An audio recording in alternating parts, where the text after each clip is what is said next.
सर्वप्रथम इस मंगलमय कथा का स्मरण करते हुए हम श्री गणेश एवं मंगल देव का आवाहन करते हैं, जो ग्रहों में पराक्रमी, तेजस्वी, रक्तवर्ण और धर्म के रक्षक माने गए हैं। इस कथा को सुनते सुनाते मन को शांत रखना चाहिए, हृदय में श्रद्धा रखनी चाहिए और मंगल देव के तेज का चिंतन करते हुए कथा का प्रारंभ करना चाहिए। तो अब सर्वप्रथम इस दिव्य कथा को आरंभ करते हैं। बहुत समय पहले की बात है। पृथ्वी पर एक शांत और सुखी राज्य था, अवंतिका। यह राज्य हरियाली से भरा, नदियों से संपन्न और धर्मपरायण लोगों से बसा हुआ था। इस राज्य में रहने वाला एक युवक था, धवल। धवल अपनी सच्चाई, मेहनत और सरलता के लिए पूरी नगर में प्रसिद्ध था।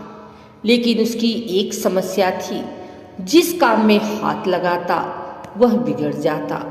किसी व्यापार में कदम रखता तो घाटा, किसी नए कार्य का संकल्प करता तो अचानक बाधा, कभी बीमारी, कभी धन हानि, कभी ऐसा कि लोग बिना कारण उसके प्रति क्रोधित हो जाते।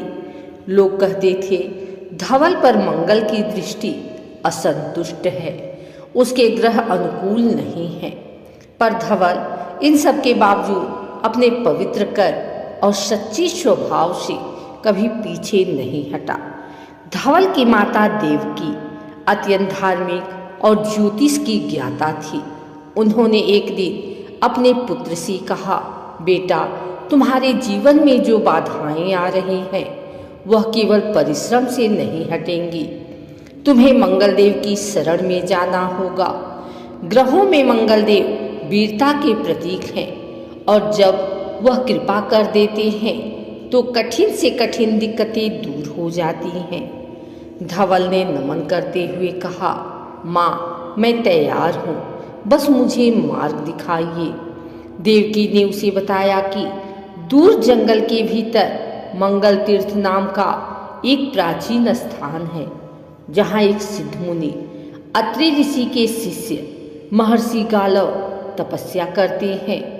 वही मंगल देव के प्रिय साधक हैं। उनके निर्देश से मंगल देव की कृपा प्राप्त हो सकती है।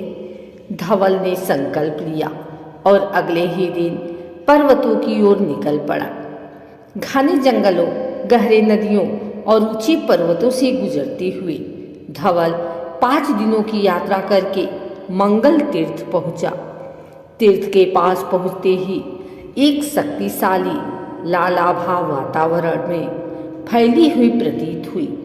शिवलिंग पर रक्त चंदन का चढ़ावा, कहीं दीपों की पंक्ति और हवा में गूंजता मंत्र, ओम क्राम क्रीम क्रौशः भौमाय नमः। मंगल देव का यह स्थान अद्भुत था। धवल ने आश्रम ढूंढकर महर्षि गालव को प्रणाम किया। गालव मुनि ने धवल को देखते ही कहा, वत्स, तुम्हारी कुंडली में मंगल प्रबल है, पर वह क्रोध में है, असंतुष्ट है।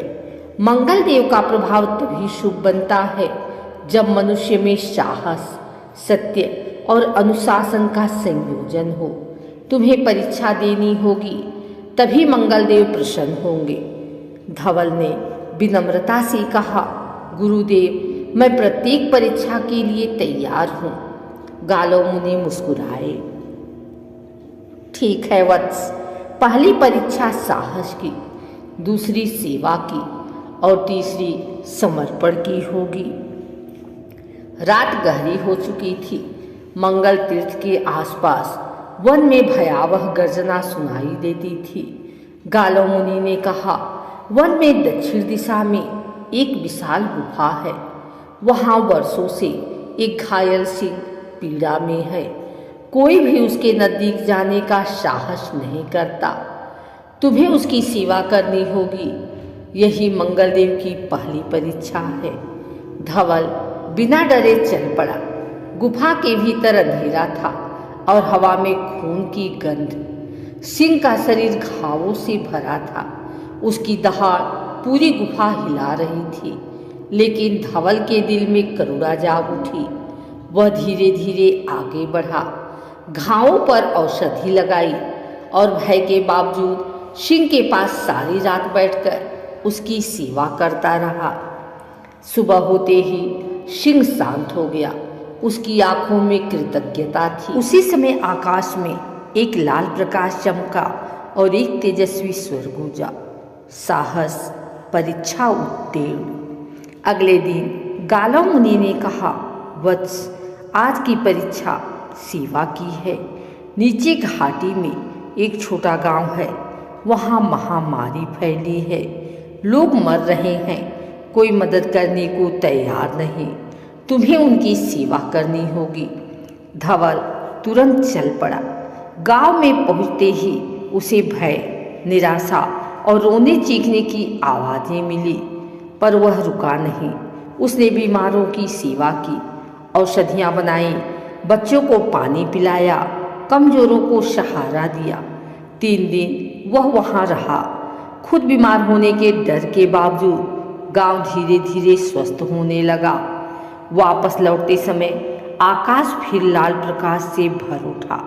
सेवा परीक्षा उत्तीर्ण। तीसरी परीक्षा सबसे कठिन थी।